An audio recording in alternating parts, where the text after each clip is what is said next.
14 বছর বয়স, পরে স্কুলে যাইতেছে। স্কুলে পরে কবি নজরুল স্কুলে ওখানে আমার মেয়ের এক ছেলে ডিস্টার্ব করতো। তাদের বাড়ি হয়েছে 1 কিলোমিটার দূরে হইব। ওখানে এই ছেলে আমার মেয়েরে তারা বাইছে বিদেশ থেকে ঈদের আগে 1 সপ্তাহ আগে এই ওখানে মেয়েরে হইরা এই ফুসলা ফাসলা করছে আর হয় যে ডর বই দেখাইছে।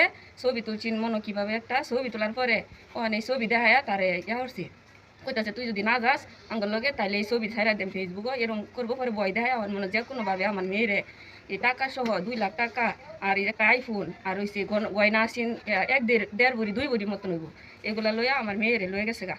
শনিবারের 4টার দিকে আমার মেয়ের পাই না, শনিবারের 4টা থেকে তখন আমার মেয়েরে খুঁজে পাই না। তারা যে কোনোভাবে আমার মেয়েরে মায়েরাও ফালতারে বা কোনো কিছু করতে পারে। ছেলে তো নাম ছেলের নাম ফায়েব, বাড়ি হয়েছে ওই যে চেয়ারম্যানের বাড়ির সাথে ওই যে শিশু পল্লীর ছেলের বাড়ি।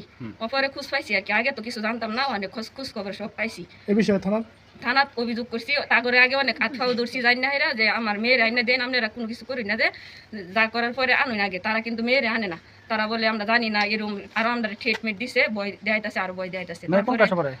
এবারে 10-এ কবি নজরুল স্কুল, 14 বছর বয়স।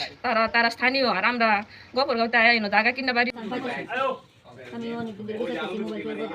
টিয়া পয়সা সোনার লগা মোবাইল ছোবাইল লয়ে গেছে, মেয়ের লগে মেয়ে নিয়ে গেছে আমার ছেলের লগে বলে।